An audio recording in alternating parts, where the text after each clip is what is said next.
अस्सलाम वालेकुम, होपफुली आप सब ठीक हैं। अच्छा, किसी भी घर में जो बिजली का सबसे बड़ा कंज़्यूमर होता है उसकी इलेक्ट्रिकल अप्लायंसेस के अंदर, तो वो डेफ़िनेटली एयर कंडीशनर होता है। अब क्योंकि हर घर की तरह मेरे घर में भी एसी चलता है और चलने की ज़रूरत भी है। अब डेफ़िनेटली जो गर्मी है और फिर साथ-साथ जो आजकल जो गर्मी के साथ-साथ जो हवस है तो वो डेफ़िनेटली मजबूर करती है कि आप एसी चलाएँ। तो एसी चलाना जो है it's not cost effective at all. अगर आप देखें तो जो मेरा कमरा है, बिकॉज़ इसमें यहाँ पर भी एक एसी लगा हुआ है, तो इस एसी का जो ख़र्चा था वो बहुत ज़्यादा था। सो आई वाज़ जस्ट थिंकिंग कि क्या ऐसा किया जाए कि इस एसी का जो ख़र्चा है उसको किसी तरीके से कर्टेल करके कम किया जाए। क्या ऐसे वेज़ एंड मेजर्स निकाले जा सकते हैं कि मैं एसी को भी एन्जॉय करूँ, लेकिन जो एसी का जो ख़र्च है उसको किसी तरीके से मिनिमाइज़ कर लूँ या ख़त्म कर दूँ या कम कर दूँ। ख़त्म डेफ़िनेटली नहीं हो सकता, लेकिन कम कर दूँ उसको। तो क्या किया जाए?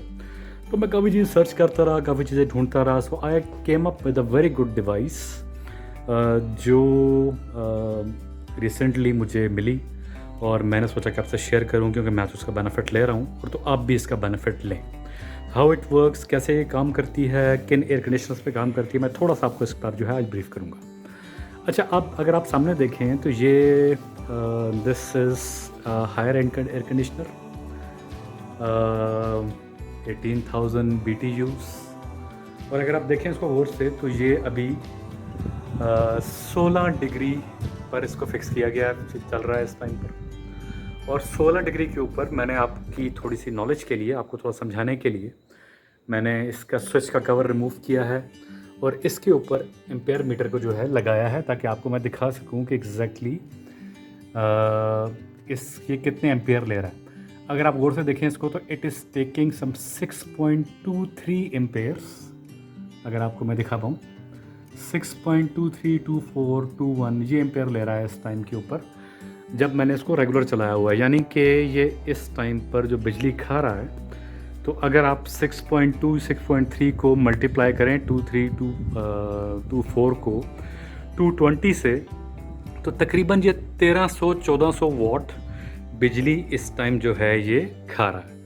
सो सर्टनली अगर 1300 वाट बिजली खा रहा है ये, तो इट्स अ बिग एक्सपेंस। तो इसका मतलब ये है कि कम से कम द मिनिमम ये एक यूनिट 1 घंटे में कम से कम ज़रूर खाएगा। तो अब इसको अगर मैं 8 घंटे चलाता हूँ दिन में, तो 8 यूनिट हो गए, और 8 यूनिट से ज़्यादा भी हो सकते हैं। और अगर इसको मैं मल्टीप्लाई कर लूँ अब 30 के साथ, क्योंकि महीने में 30 दिन होते हैं, सो इट्स 8 3 24, सो 240 यूनिट जो हैं इसके महीने के बन सकते हैं, अगर मैं इसको इसी तरह चलाऊँ 8 यूनिट पर डे के हिसाब से। So it's a very very expensive matter. तो जिस तरह बिजली के जो रेट्स बढ़े हैं, आई वॉज जस्ट थिंकिंग कि क्या ऐसा किया जाए, किस तरह किया जाए और किन चीज़ों को ख्याल रखा जाए, तो इसके मैं एसी चलाऊं भी, और एसी चलाने के साथ साथ जो इसकी कॉस्ट है उसको मैं रिड्यूस कर सकूं। अच्छा, अब ये जो मॉडल्स हैं, जब ये मैंने लिए थे तो मुझे चला था पता कि ये यूपीएस सपोर्टेड मॉडल है। This is Haier. तो हायर जो है ये यूपीएस सपोर्टेड मॉडल। तो आई वाज थिंकिंग कि जब ये यूपीएस पे कन्वर्ट करता है, क्योंकि बिल्ट इन इसके अंदर एक सिस्टम मौजूद है, जब ये कन्वर्ट करता है तो डेफिनेटली अपनी पावर जो है कंजर्व करता होगा। तो फिर जब मैंने मीटर लगाया इसके ऊपर, तो मुझे वाकई चला पता कि ये सच कह रहे हैं। अच्छा, अब क्योंकि जो इसकी हायर की जो अपनी डिवाइस आती है, जो जिसके अंदर यूपीएस कनेक्शंस किए जाते हैं और ये फैसिलिटी होती है, तो that device comes in 10,000 to 15,000 rupees, और काफ़ी सारी वायरिंग जो है उसके साथ करनी पड़ती है। तो आई वॉज़ नॉट कम्फर्टेबल कि मैं इतनी सारी वायरिंग करूँ और इतनी सारी वायरिंग करने के बाद इस एसी को चलाऊँ। I was not comfortable with that. So I was thinking कि क्या इसका फिनोमेना हो सकता है कि इसके ख़र्चे को कम किया जाए और इसको ऐसे चलाया जाए कि मैं इस एसी को एंजॉय भी करूँ और ख़र्चा भी कम हो इसका। तो अगर आप गौर से देखें तो इस एसी के नीचे ये एक छोटी सी डिवाइस जो है ये मैंने लगाई। अच्छा, ये डिवाइस जो है ये तकरीबन कोई 1,000-1,200 से शुरू होकर तकरीबन 3,000 रुपये तक आपको मिल जाती है। ये मुख्तलिफ जो है, क्योंकि इस डिवाइस के अंदर सर्किट्स जो हैं सारे के सारे सेम हैं, लेकिन कवर्स में फ़र्क होता है।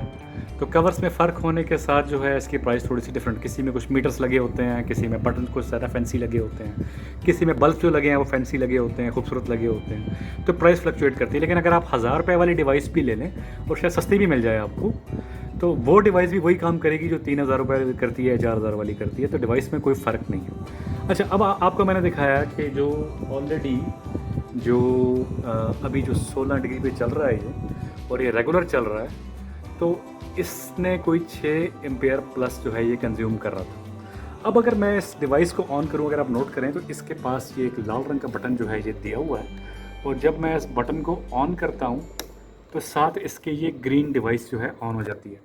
और जैसे ही जब ग्रीन डिवाइस ऑन होती है तो ऊपर जो है ये U1 लिखा आ जाता है। U1 का मतलब ये है कि it's on UPS now, UPS mode now.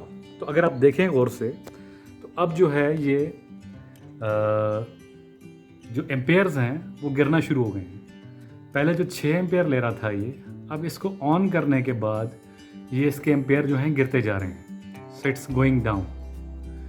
अब आप देखेंगे तकरीबन ये 2 एम्पेयर के आसपास आके ये इसको लॉक कर देगा, तकरीबन 2 एम्पेयर के आसपास जाके जो है ये इसको ये बंद कर देता है। तो एनीवेज ये भी देखें पीछे जा रहा है, ये 2.5 पे आ गया है, 2.4 पे आ गया है, और 2.3 पर आ गया है। अब ये तो तकरीबन जो है ये 2.2 पर भी आ रहा है ये, तो ये इसको जाके लॉक कर देता है। अब 2.2 को अगर आप 220 से मल्टीप्लाई करें तो इसका मतलब ये है कि इसने अपनी कंजम्पशन को 2 एम्पेयर पे श्रिंक कर दिया, और 2 एम्पेयर की कंजम्पशन का मतलब ये है कि ये इस टाइम पर तकरीबन कोई 450 वाट पे चल रहा है।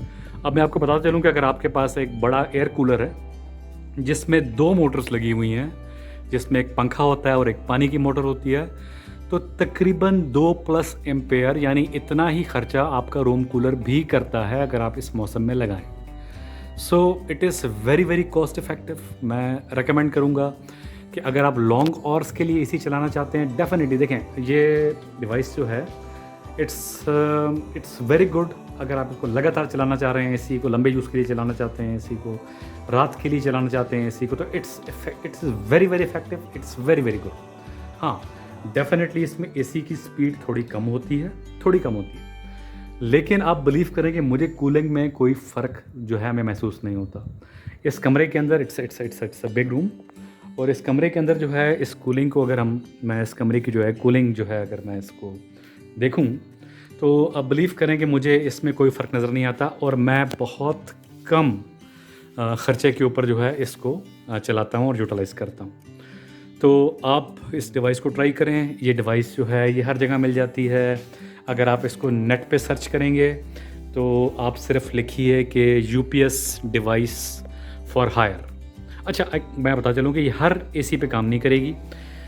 This device is effective with Haier air conditioners, और हायर के अंदर जो नए मॉडल्स हैं जो UPS सपोर्टेड है उन पे काम करेगी। और एक और ब्रांड है that's I think Candy air conditioners. इन दोनों एयर कंडीशनर, अगर ये दोनों एयर कंडीशनर्स में से कोई एयर कंडीशनर आपके पास है तो इस डिवाइस को ज़रूर लीजिए।